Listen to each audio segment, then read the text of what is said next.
Okay, so in a previous video, we looked at a mystery track link and I'd shown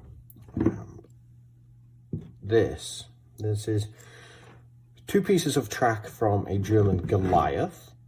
The Goliath is commonly referred to as a tracked mine. That's not strictly correct. It can be used for a variety of purposes, hauling items, not just explosives. Obviously, it doesn't take a genius to see that these pieces are firmly wedged together. They have rusted. These have come out of the bucket. These have had 2 months of rust treatment to stabilize it. They have only been rubbed. I haven't even stuck a wire brush on them or anything like that. So they've cleaned up very nicely indeed. And I am optimistic that in due course, with some more work, we will be able to free those up. You can see the track pin. So I wanted to show them to you because these are really unusual. Most track links, let's bring back the little one. Obviously in a previous video, we've looked at a panther. They're cast. These ones are very unusual in that these are very obviously not cast track links. These are in fact sheet steel. You can see it most notably in areas around the guide holes and here where we can see the joins. This is a flat sheet of steel, all one piece, coming from here, being bent, having a spud bent into it, coming around and coming back. Then these guide horns are also single piece. You can see a seam down the middle. These are made flat and then bent into shape. This is a third piece. This is also flat steel. It is bent around the pin guide and then bent up to form the inside, a reinforcing wall. So we have a double thickness on the inside of this track guide. And in fact, when you look at it, it's really kind of complicated because you wonder how they managed to make this one piece, this is clearly one piece of steel sheeting, and yet bend it around into these two pieces. It might be a little clearer on this individual section. Let's move that out of the way. Where in fact you can see it is double thick. You see here, we have clearly two layers of steel being bent around, and one forms the outer and one forms the inner. And somewhere in this mess here, we have a transition from one to the other. And in fact, what I believe is that this folds over so that this piece is actually comes around and becomes this piece, and this piece comes around and ends here and comes across, because we don't have much extra metal, so that would make sense to me. You can see we've even got a little foot that comes down on the inside on both sides to support it. And with my help of trusty Pod, remember Pod, I'm sure, this is Pod, piece of dowel, we can in fact see the pieces of track link move. So if you did ever actually wonder how tracks bend, you can see they are inherently limited when you have pieces like this. Now, a track like say the T34, for example, not all the links have these the wheel guides on them.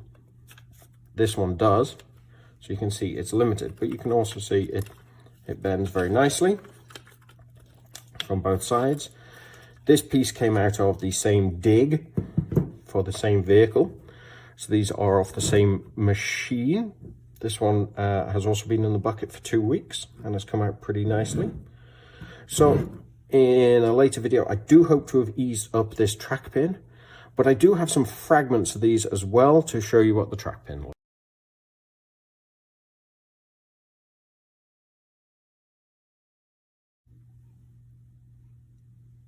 Okay, so part 2. Let's move this out of the way. I have what can best be described as a collection of blown up bits of junky track. So this is the best condition single element track pin that came out of that dig. We already know the length it's supposed to be. You can look on here, 178 millimeters in fact, and I'm going to say 12 millimeters in diameter. What's left on this one? Most of it, in fact. Just the end has come off. It's very light. I mean, yes, it's steel. The rest of this is steel. Nicely magnetic as well. Why is that important when we're looking at bits of junk? Why is it important? Why do I think it's interesting, important, etc.? Well, you may not. I mean, these are not restorable pieces. There's not a lot to do with those. There's even less to do with bits like this. This came out of a dig in Eastern Europe for a Goliath which had been blown up. It's clearly not going to ever see use again. It's heavily corroded. But if you just dug this up and didn't know what it was, how do you interpret what it is? Well, we can clearly see, let's use my pointer, clearly see two track pins. We can see this sheet metal, you can see how thin it is. For the inside of the track guide, let's bring over the complete link to compare it. We can make out the shape. We can still see the join. In fact, it's rather recognizable. Now you know how it's made. This horn, in fact, track guide appears to be this one. This one is this one. And again, when we look at more broken ones, these ones, by the way, these all came out of the same different dig. And the reason that these survive is basically they don't go very far. Again, the track pin is actually bent and broken. The link is split and torn. We can recognizably make out the spud in the link. So if you're interested in battlefield archaeology, you're going to see a lot of junk like this. Lots of random bits of metal which otherwise have little value as a piece. It's not like you can build a vehicle out of them, but which allow you to understand what happened. Let's see, we've got two pieces here. So that's the front, so that's this orientation. Indeed, I'm not quite sure what this bit has come off. That appears to be this whole back panel. No, it isn't. What is that piece? Oh, I see. It's off here. So it's just split and torn it all apart. So it just looks like junk, but then when you know how it's made, you can really interpret your finds pretty well. So even the most heavily corroded junky pieces, I mean, this is rusted so hard this will never be unseized, and even if it was, what on earth are you going to do with a fragment of this? I mean, it's not hard to understand why the Germans might go to a stamped sheet metal track. It's not like it has a lot of wear to withstand, and this is a lot easier, a lot less burdensome on your economy than casting tracks. But in archaeological terms, oh, look at that, the spud's actually been bent all the way around from the front. It's been twisted during whatever explosion this was in, all the way around to the back. These little pieces, by the way, these broken pieces have been in my restoration bucket for about a week.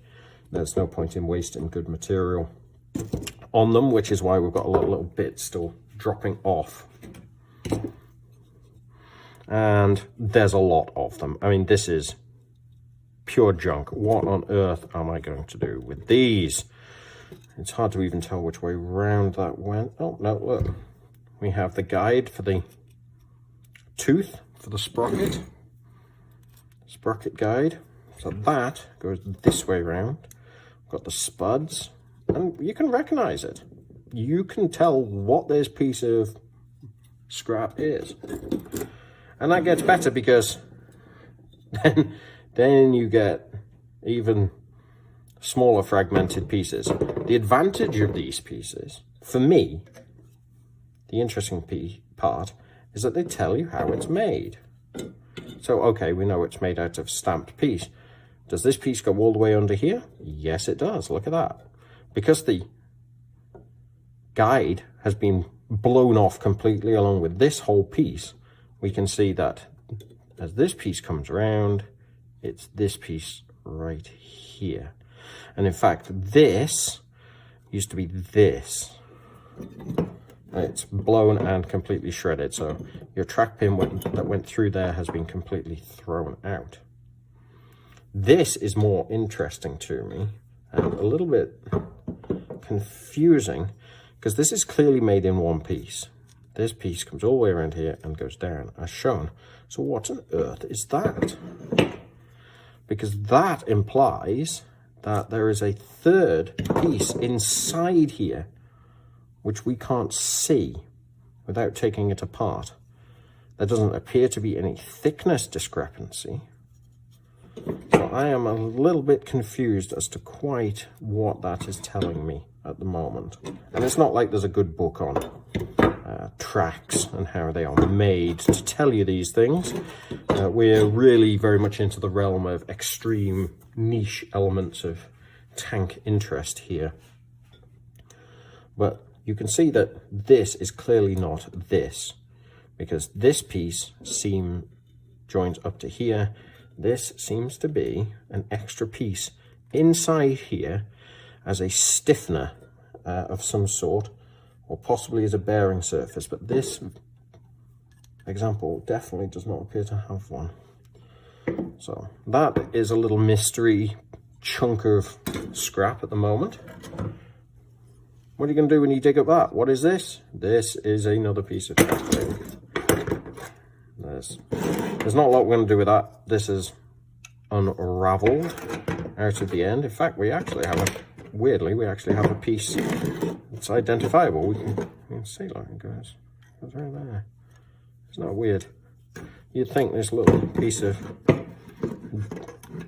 scrap metal would have no recognizable features, but you can quite clearly tell that this piece is here, here, and this has unraveled, because there's that thin strip holding it together. So we have the right of a track link.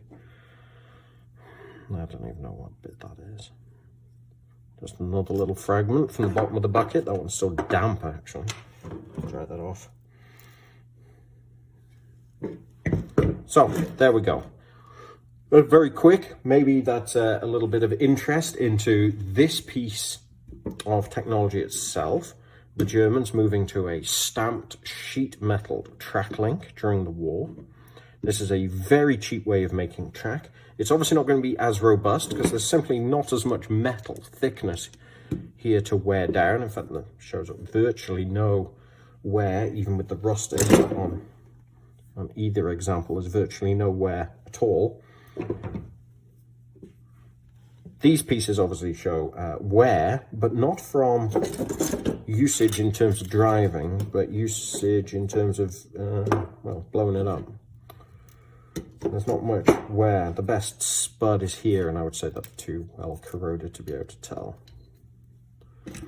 So maybe what we've covered here, or what you've seen, is a little bit of how, if you were in part of the world where you dig this sort of archaeology, or if you have an interest in military history and trying to interpret battlefields, what sort of junk looks like when it comes up, and what sort of semi-restored these things can look like, and how you can use these artifacts to interpret these pieces as well.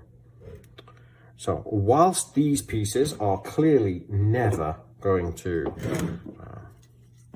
be used on my Goliath when I get that fixed up, we do have a lot of them. So if for whatever reason you would like a piece, I might be willing to part with them. We could probably use them. What do you think? You tell me what you think. Maybe we could do a competition with them. I don't know why people might want them, but I am going to keep a couple of these pieces. The rest will probably be gotten rid of.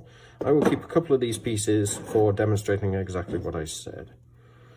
Simply because you get to see features on a broken thing which you can't see on the unbroken thing. Case in point being that bit there, and there we go. That's it. I hope you found that interesting. Let me know in the comments what you think should probably be the fate of this junk. Thank you very much.